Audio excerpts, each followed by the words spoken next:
Movie शुरू होने के साथ ये दिखाते हैं कि जंगल में एक जंगली कबीला एक सुअर का शिकार कर रहे होते हैं। सुअर भाग रहा होता है और वो सुअर को पकड़ने के लिए अलग अलग तरह से कोशिश कर रहे होते हैं। तभी सुअर का पैर एक रस्सी से टकराता है जो कि उन्होंने एक फंदा लगाया होता है। दरअसल वो इस तरह के फंदे जंगल में लगा के रखते हैं। तो जैसे सुअर का पैर रस्सी से टकराता है, सामने से एक बहुत बड़ा लकड़ी का टुकड़ा आता है जिसमें नुकीली नुकीली लकड़ियां लगी होती हैं और सुअर के पेट में घुस जाती हैं और सुअर मर जाता है।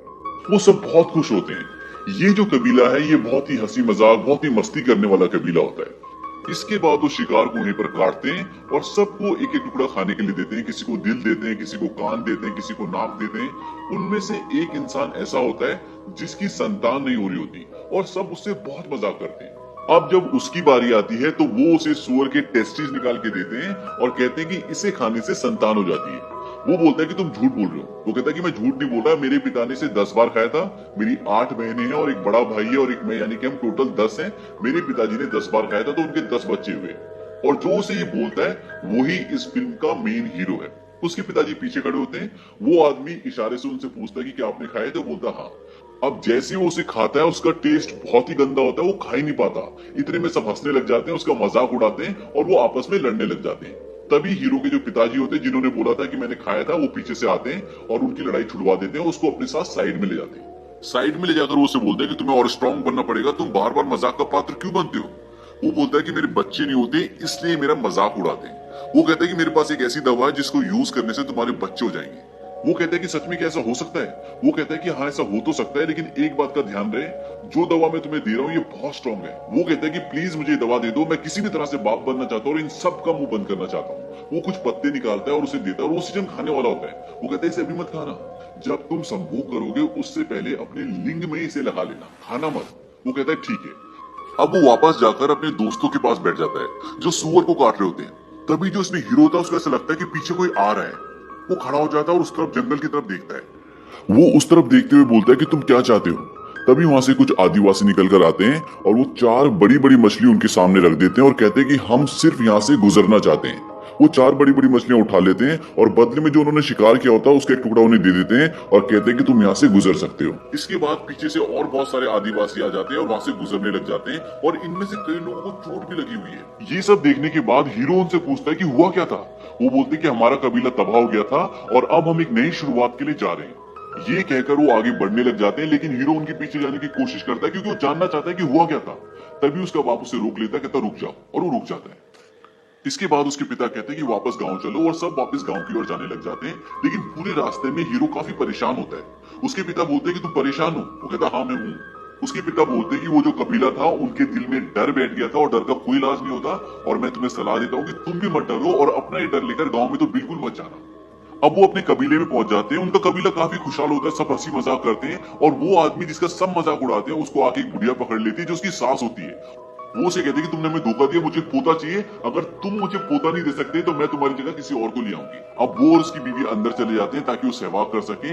आपको याद होगा कि हीरो के पिता ने उसे जंगल में एक दवा दी थी कि अपने लिंग पर लगा लेना और इससे बच्चा पैदा हो जाता है। अब जैसे ही वो उसे अपने लिंग पर लगाकर सहवास करना शुरू करता है तो उन दोनों को बहुत जलन होना शुरू हो जाती है।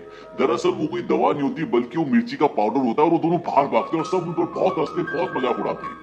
इसके बाद जो इसमें हीरो होता है अपने घर पर जाता है, अपनी पत्नी से मिलता है। उसका एक बेटा होता है और एक बच्चा उसकी पत्नी के पेट में होता है। वो उन दोनों से बहुत प्यार करता है। इसके बाद ये दिखाते हैं कि कबीले में सब नाच रहे होते हैं, गा रहे होते हैं, लेकिन हीरो कहीं ना कहीं खोया होता है क्योंकि आज सुबह जो उसने उस कबीले की हालत देखी होती है उससे कहीं ना कहीं उसके दिल में एक डर बैठ गया था। उसकी पत्नी उसे बोलती है कि तुम इतने गुमसुम क्यों, मेरे पास वापस लौट आओ, और वो अपनी पत्नी की गोद में सिर रख के लेट जाता है। लेकिन उसके दिमाग में अभी भी वो सुबह वाली सारी बातें घूम रही होती हैं। इसके बाद ये दिखाते हैं कि उसे रात को एक सपना आता है और सपने में उसे वही आदमी आता है जिसने सुबह उसे मछलियां दी थी।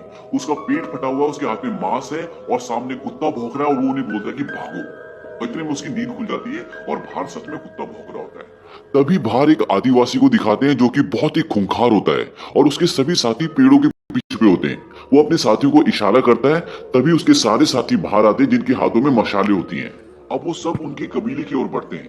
हीरो तो पहले से उठा होता है, उसको एहसास होता है कि कोई हमारी तरफ आ रहा है। वो बाहर जाके देखता है तो उसे एक दो मशालें दिखती हैं। वो अंदर जाता है, जल्दी से अपने बीवी बच्चों को उठाता है और बाहर की तरफ ले जाता है। तभी उन आदिवासियों में से एक आदिवासी उसे देख लेता है जो उसकी कबीले की ओर बढ़ रहे होते हैं, और वो उसे मारने के लिए आता है। लेकिन वो जो हीरो होता है वो उसे मार देता है और अपने बीवी बच्चे को लेकर एक कुएं के पास जाता है, उन दोनों को बांधता है और कुएं के नीचे छोड़ना शुरू कर देता है। कुआं बहुत गहरा होता है तो वो धीरे धीरे अपनी बीवी बच्चों को नीचे छोड़ रहा होता है, क्योंकि उसकी बीवी प्रेग्नेंट भी होती है। अब तक जितने वो आदिवासी थे जो उसके कबीले की ओर बढ़ रहे थे, उन्होंने उसके कबीले पे हमला कर दिया, सारा कबीला जला दिया है। आदमी और औरतों को मार रहे हैं, उन्हें बंदी बना रहे हैं। जो कबीला बाहर से आया होता है वो बहुत ही खूंखार होता है, बहुत ही शक्तिशाली होता है। अभी हीरो अपनी बीवी और बेटे को नीचे कुएं में छोड़ ही रहा होता है कि तभी वहां से एक आदिवासी उसे देख लेता है और उसकी तरफ भागता हुआ उसे मारने के लिए आता है। अब वो जल्दी जल्दी से अपनी बीवी को नीचे छोड़ना शुरू कर देता है और उसकी बीवी नीचे गिर जाती है। इतने में वो आदमी पीछे से आदिवासी जिसने उसे देख लिया था वहां पे आ जाता है, उन दोनों की हाथापाई होती है। वो उसके पैर पे एक अड़ंगी मारता है और वो भी आदमी कुएं में गिरने वाला होता है, लेकिन उसका पैर पकड़ लेता है। और अब वो जो आदमी लटका होता है वो नीचे देख लेता है कि एक औरत है, लेकिन इससे पहले कि वो किसी को बता पाता, हीरो उसे मार देता है और वो बोलता है कि मैं अपने कबीले की, अपने दोस्तों की रक्षा करने के लिए जा रहा हूँ, उनकी मदद के लिए जा रहा हूँ, तुम यहीं रुकना। उसकी बीवी बोलती है कि तुम मत जाओ। वो कहता है कि मैं वादा करता हूँ मैं आऊंगा, और वो वहां चला जाता है। लेकिन वहां से जाने से पहले वो एक बहुत बड़े पत्थर में एक रस्सी बांध देता है और उसका एक छोर कुएं के अंदर डाल देता है, ताकि अगर वो ना भी आ पाए तो उसकी बीवी और बच्चे उस रस्सी के सहारे से ऊपर आ जाए। अब वो अपने दोस्तों की मदद के लिए जाता है, वहां वो उनसे खूब फाइट करता है। इतने में जो उनका एक मेन सिपे सालार होता है, हीरो की उससे फाइट हो जाती है, मुठभेड़ हो जाती है, और वो चाकू लेके हीरो को मारने वाला होता है, लेकिन हीरो उसका चाकू पकड़ लेता है और उल्टा उसी मारने वाला होता है, मरने वाला होता है। तभी उनके कबीले का सरदार आ जाता है और हीरो को पीछे से बंदी बना लेते हैं। अब जब वो हीरो को बंदी बना लेते हैं तो हीरो जिसको मारने वाला होता है वो हीरो को मारना चाहता था, वो उसे मारने वाला होता है कि उनका कबीले का सरदार रोक देता, बोलता है मुझे जिंदा चाहिए। अब वो हीरो को बंदी बना लेते हैं और हीरो के सामने उसके पिताजी भी बंदी बने होते हैं। हीरो अपने पिताजी से बोलता है कि मुझे माफ कर दो पिताजी। ये बात वो आदमी सुन लेता है जिसको हीरो मारने वाला होता है, वो उससे बदला लेने के लिए उसके पिताजी का उसके सामने गला काट देता है। इसके बाद वही आदमी जिसने उसके पिताजी को मारा होता है लकड़ी के हथियार से हीरो के मुंह पे बहुत जोर से मारता है और वो बेहोश हो जाता है। सुबह जब हीरो को होश आता है तो वो देखता है कि गांव के सारे जवान आदमी और जवान औरतों को बंदी बनाया होता है और वो उन्हें कहीं ले जाने की तैयारी कर रहे होते हैं। तभी हीरो कुएं की तरफ देखता है। जब वो हीरो कुएं की तरफ देख रहा होता है तो वही आदमी जिसने उसके पिताजी को मारा था वो उसे देख लेता है और उसे शक होता है कि कुएं में उस तरफ कोई है। वहां जाकर वो देखता है तो उसके एक साथी की लाश पड़ी होती है जिसको हीरो ने मारा होता है। अब वो कुएं के अंदर झांकता है तो कुएं के अंदर उसे कुछ नहीं दिखता, क्योंकि हीरो की जो वाइफ अंदर होती है उसे पता चल जाता है कि ऊपर कोई है और वो अंदर एक सुरंग टाइप की होती है, वहां पर अपने बेटे को लेकर छुप जाती है। लेकिन उसे अभी भी शक होता है कि कुएं के अंदर कुछ ना कुछ गड़बड़ तो है, क्योंकि उसमें एक रस्सी भी लगी होती है। इसके बाद वो क्या करता है, एक बहुत बड़ा पत्थर उठाता है और कुएं के अंदर फेंक देता है और रस्सी को काट के वापस आ जाता है। अब जितने भी लोगों को उन्होंने बंदी बनाया होता है उन्हें वहां कबीले से लेकर निकल पड़ते हैं। रास्ते में उन्हें वो लोग भी मिलते हैं जो सुबह उन्हें मिले थे, जिन्होंने उन्हें मछली दी थी। उन लोगों को भी बंदी बनाया होता है और उनके साथ उनको लेकर आगे निकल पड़ते हैं, लेकिन वो बच्चों को वहीं छोड़ देते हैं। अब वो कबीले से निकलने के बाद एक बहुत लंबी जर्नी तय करते हैं। रास्ते में नदी आती है, पहाड़ आते हैं, जंगल आता है, और इस पूरी जर्नी में बहुत अच्छे सीन्स हैं। जब आप मूवी देखोगे तभी आपको ये सीन समझ में आएंगे। अब ये लंबी जर्नी तय करने के बाद फाइनली वो उस जगह पर पहुंच जाते हैं जहां पर उन्हें पहुंचना था। अब बाहर बहुत सारी लाशें पड़ी होती है, वहां कुछ बीमारी फैली होती है, वहां पर एक बच्ची भी होती है। तो बच्ची कुछ भविष्यवाणी करती है। वो बोलती है कि पता है तुम कैसे मरोगे? कहती है कि बहुत ही जल्दी पवित्र समय आने वाला है, दिन में अंधेरा हो जाएगा, तो तुम लोग अंधेरे से सावधान रहना। उन लोगों को बोलती है जो वहां के आदिवासी होते हैं, जो उन्हें पकड़ के लेके आते हैं, मतलब जो विलन होते हैं। वो कहते हैं कि तुम्हें यहाँ पर किसी एक की वजह से बाहर ले जाएगा और तुम सबका अंत हो जाएगा, तुम्हारी इस दुनिया का अंत हो जाएगा।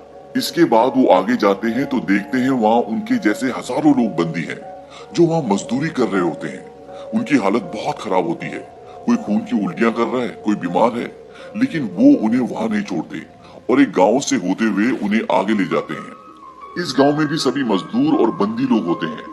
अब उन्हें एक चबूतरे पर ले जाया जाता है और उनके पूरे शरीर में नीले रंग का पेंट लगाया जाता है। यहाँ पर वो लोग भी होते हैं जिनके ये गुलाम होते हैं, और यहाँ पे कबीले के सरदार का स्वागत भी किया जाता है, जो इन सब को यहाँ तक बंदी बनाकर लाया है। एक आदमी पूछता है कितने बंदी हैं?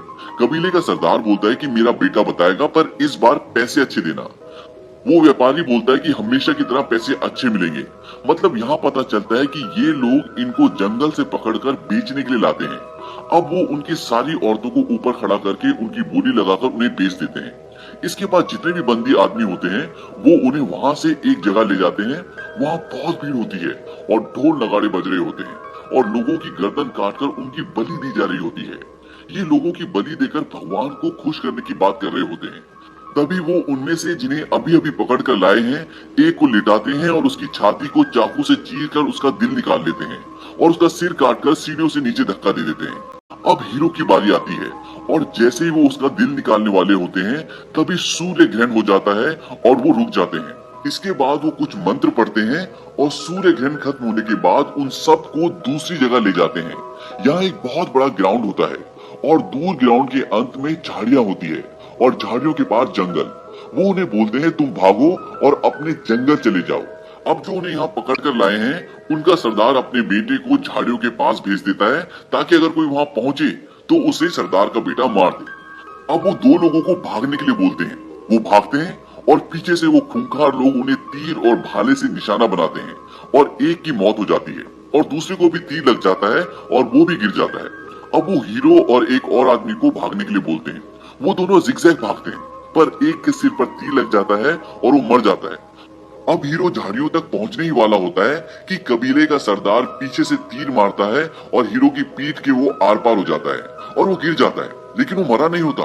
अब सरदार का बेटा जो पहले से वहां होता है वो उसे मारने ही वाला होता है कि वहीं पर एक और घायल पड़ा हुआ आदमी उसका पैर खींचकर उसे गिरा देता है और हीरो को बोलता है कि तुम भाग जाओ। लेकिन कबीले के सरदार का बेटा अपने हथियार से पहले उस आदमी को मारता है जिसने उसे गिराया होता है और फिर हीरो को। इसके बाद वो अपना चाकू निकालता है और जैसे वो हीरो को मारने वाला होता है हीरो उसका हाथ पकड़ लेता है और जो तीर उसे लगा होता है उसने उसकी नोक पहले तोड़ ली होती है और वो उससे उसका गला चीर देता है और हीरो वहां से भाग जाता है। अब कबीले का सरदार और बाकी के लोग भी वहां पहुंचते हैं लेकिन सरदार का बेटा मर जाता है। अब वो सब मिलकर उसका पीछा करते हैं। हीरो घायल होता है पर वो किसी भी कीमत पर अपने घर पहुंचना चाहता है क्योंकि उसकी पत्नी और बच्चा कुएं के अंदर फंसे हुए हैं और वो उन्हें बचाना चाहता है। हीरो भागते भागते बहुत थक जाता है क्योंकि वो घायल भी होता है। अब उसे एक पेड़ दिखता है जो टूट के एक पेड़ के सारे टिका होता है तो हीरो भागता हुआ उस पेड़ पे चढ़ जाता है। उसके बाद वो कबीले वाले उस पेड़ के नीचे से गुजरते हैं लेकिन वो उसे नहीं देख पाते। लेकिन हीरो की बॉडी से खून टपक रहा होता है तो जब कबीले वाले नीचे से गुजरते हैं तो एक आदमी के ऊपर हीरो का खून गिर जाता है। कबीले वाले आगे पहुंचते तो देखते हैं आगे कोई हलचल नहीं होती तो वहां पे रुक जाते हैं। तब कबीले का सरदार देखता है कि उसके एक आदमी के ऊपर खून गिरा हुआ है। तो जब वो खून देखता है तो ये समझ जाता है कि वो आदमी ऊपर कहीं पेड़ पर छुपा हुआ है।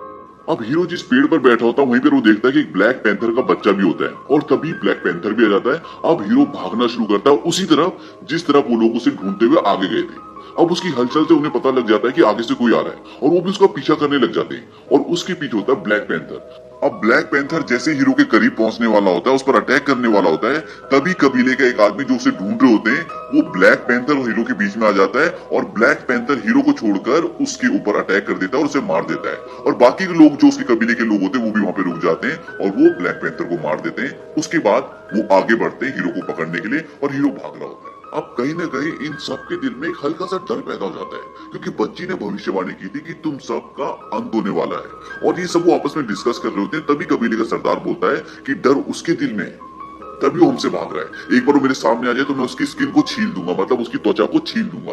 एक जगह हीरो सांस लेने के लिए पेड़ का सहारा लेकर रुकता है तो उसके शरीर पर जो नीला रंग लगा होता है पेड़ पे लग जाता है। अब जब वो पीछा करते करते उस पेड़ तक पहुंचते हैं तो उनमें से एक आदमी देख लेता है कि उसके शरीर का रंग उस पेड़ पे लगा हुआ है और वो बाकी लोगों को बताता है कि ये देखो नीला रंग यहाँ पे लगा हुआ है और उसका हाथ उसी रंग पे होता है। तभी उसको एक सांप काट लेता है और उसके पूरे शरीर में जहर फैल जाता है और सबको पता होता है कि अभी मर जाएगा, इसीलिए सब उसको वहां पर छोड़कर आगे निकल जाते हैं और दोबारा वो उसका पीछा करना शुरू कर देते हैं। अब पीछा करते करते वो उसके बहुत करीब पहुंच जाते हैं।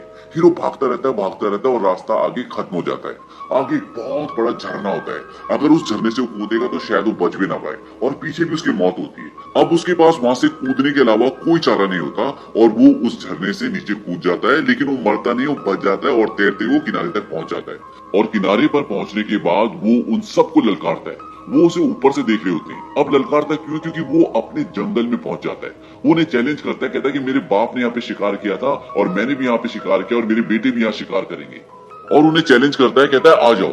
अब उनमें से एक आदमी बोलता है कि हमें इसके पीछे नहीं जाना चाहिए, हमें वापस चले जाना चाहिए। तभी कबीले का सरदार अपने एक आदमी को मार देता है और झरने से नीचे गिर जाता है और सबको बोलता है कि अब हम एक एक करके कूदेंगे। अब एक एक करके सब कूदते हैं। पहला आदमी बच जाता है, दूसरे आदमी जब कूदता है तो उसका सर नीचे पत्थर से टकरा जाता है और मर जाता है। इसके बाद सभी कूदते हैं और बच के वो किनारे तक आ जाते हैं और दोबारा उसका पीछा करना शुरू कर देते हैं। अब वो भागते भागते दलदल में गिर जाता है और बड़ी मुश्किल से बाहर निकलता है। वो बाहर निकलकर एकदम शांत खड़ा हो जाता है और बोलता है मैं जैगुआर पॉ हूँ। इस मूवी में हीरो का नाम जैगुआर पॉ होता है। तो वो बोलता है कि मैं जैगुआर पॉ हूँ और ये जंगल मेरा है और मुझे किसी का डर नहीं है। अब वो लोग उसे ढूंढते ढूंढते आगे बढ़ रहे होते हैं, तभी वो खुद उनके सामने आ जाता है और उसने अपने सिर के ऊपर पत्ते में लिपटा हुआ मधुमक्खी का एक बहुत बड़ा छत्ता पकड़ा हुआ होता है। वो उस छत्ते को उनकी तरफ फेंकता है और वहां से भाग जाता है। मधुमक्खियां उन लोगों को बहुत बुरी तरह काटती है और वो लोग भी अपने को बचाने के लिए इधर उधर भागते हैं। अब हीरो को एक पीले रंग का मेंढक मिलता है। ये एक जहरीला मेंढक है। वो उसे पकड़ लेता है और कुछ बड़े बड़े कांटे तोड़कर मेंढक के शरीर से उन कांटों में जहर लगाता है।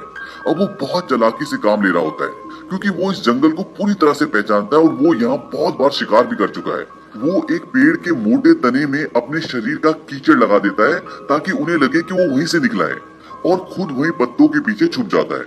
अब जब वो एक एक करके वहां से निकलते हैं तो वो एक पत्ते को गोल करके उसके अंदर एक कांटा डालकर जोर से फूंक मारता है और कांटा सीधा उस आदमी की बॉडी में जाकर गड़ जाता है जो लास्ट में आ रहा होता है। ऐसे ही एक एक करके वो उसे 3 कांटे मारता है और वो नीचे गिर जाता है। गिरते हुए उसके मुंह से एक दर्द भरी आवाज निकलती है जिसे उसका दोस्त सुन लेता है। ये वही आदमी होता है जिसने हीरो के बाप को मारा था। अब हीरो जब बाहर निकलता है तो उस वक्त वो आदमी भी उसके सामने आ जाता है। अब जो आदमी नीचे पड़ा है उसके सामने उसका हथियार गिरा होता है। वो हथियार उन दोनों के बीच में पड़ा होता है। अब हीरो के पास तो कोई हथियार नहीं होता, लेकिन दूसरे आदमी के पास हथियार होता है। अब वो दोनों एक दूसरे की ओर भागना शुरू करते हैं। जैसे ही वो एक दूसरे के करीब पहुंचते हैं तो वो आदमी जोर से हीरो पर प्रहार करता है, पर वो स्किड करके नीचे से निकल जाता है। फिर भी उसके सिर पर चोट लग जाती है, पर वो स्किड करते करते नीचे से हथियार उठा लेता है और इससे पहले कि वो हीरो को दोबारा पलटकर मार पाता, हीरो उसके सिर पर पूरी जान से मारता है और वो घुटनों के बल गिर जाता है और हीरो उस पर एक और जोरदार प्रहार करता है और वो मर जाता है। और अब बारिश शुरू हो जाती है और उसके बीवी बच्चे कुएं में हैं और कुएं में पानी भरना शुरू हो जाता है। ये बहुत ही इमोशनल सीन है क्योंकि उसकी वाइफ को पेन शुरू हो जाता है और उसकी किसी भी वक्त डिलीवरी हो सकती है। वो भागते भागते कुएं के पास आता है। उसकी बीवी और बच्चे बोलते हैं जल्दी हमें यहाँ से बाहर निकालो, लेकिन वो वहाँ से भाग जाता है क्योंकि उसके पीछे वो तीनों आदिवासी आ रहे होते हैं। अब उन तीनों में से जो उनका मेन सरदार होता है वो तो उसके पीछे निकल जाता है, पर वो दोनों पीछे रह जाते हैं और वो उसकी बीवी और बच्चे को देख लेते हैं। पर इस वक्त वो उसे पकड़ना चाहते हैं, यानी कि हीरो को पकड़ना चाहते हैं, तो वो उसके पीछे चल देते हैं और उसकी बीवी और बच्चे को वहीं छोड़ देते हैं। अब हीरो भागता भागता रुक जाता है क्योंकि उसे कुछ दिखता है। वो थोड़ा सा घूमकर आगे बढ़ता है, लेकिन तब तक कबीले का सरदार जो उसमें मेन विलन है वो उसे तीर मार देता है और वो तीर सीधा उसके दिल से थोड़ा सा ऊपर लगता है और वो वहीं गिर जाता है। अब वो बड़ी मुश्किल से खड़ा होता है और तीर को तोड़ देता है और उसे चैलेंज करता है कि आजा। वो अपना तीर कमान नीचे फेंकता है, चाकू निकालता है और उसकी तरफ भागना शुरू करता है। तभी उसका पैर किसी चीज पर टकराता है। दरअसल ये एक फंदा होता है। आपको शुरू का सीन याद होगा, जब वो एक सुअर का शिकार कर रहे होते हैं, सुअर का पैर भी एक फंदे से टकराता है और सामने से लकड़ी का एक बहुत बड़ा टुकड़ा आता है जिस पर नुकीली लकड़ियां लगी होती है और वो उसके शरीर में घुस जाती है। ये वही फंदा होता है। अब जैसे ही उसका पैर टकराता है तभी सामने से वही लकड़ी का टुकड़ा आता है और उसके शरीर में घुस जाता है। और इस तरह से इस मूवी में जो सबसे खतरनाक कैरेक्टर यानी विलन होता है उसकी मौत हो जाती है। अब वो वहां से भाग जाता है क्योंकि बाकी के 2 लोग भी वहां पहुंचने वाले होते हैं। उधर दूसरी ओर कुएं में पानी बढ़ता ही जा रहा है और पानी उसकी बीवी की गर्दन तक पहुंच जाता है और उसी वक्त उसे पेन शुरू हो जाता है और उसकी डिलीवरी उसी पानी में हो जाती है। और दूसरी तरफ हीरो भागते भागते समंदर के किनारे तक पहुंच जाता है। वो घायल होता है, बहुत थक गया होता है। तभी वो समंदर की तरफ टकटकी लगाकर देखने लग जाता है और तभी वो दोनों भी वहां पहुंच जाते हैं, पर उसे मारते नहीं है, बल्कि वो भी समंदर की ओर देखना शुरू कर देते हैं। वहां समंदर पर कुछ बड़े बड़े शिप खड़े होते हैं और नाव से यूरोपियन जिनके हाथ में क्रॉस का निशान होता है वो जंगल की तरफ आ रहे होते हैं। अब हीरो मौका देखकर वहां से भाग जाता है और कुएं पर जाकर अपने बीवी बच्चों को बचा लेता है। अब वो अपने बीवी बच्चों के साथ जंगल में जा रहा होता है, तभी उसकी बीवी दूर से वो बड़े बड़े शिप्स देखती है और बोलती है कि हमें वहां जाना चाहिए। वो बोलता है कि हमें जंगल में जाना चाहिए एक नई शुरुआत के लिए, और वो जंगल के अंदर की तरफ चले जाते हैं और इसी के साथ ये फिल्म खत्म।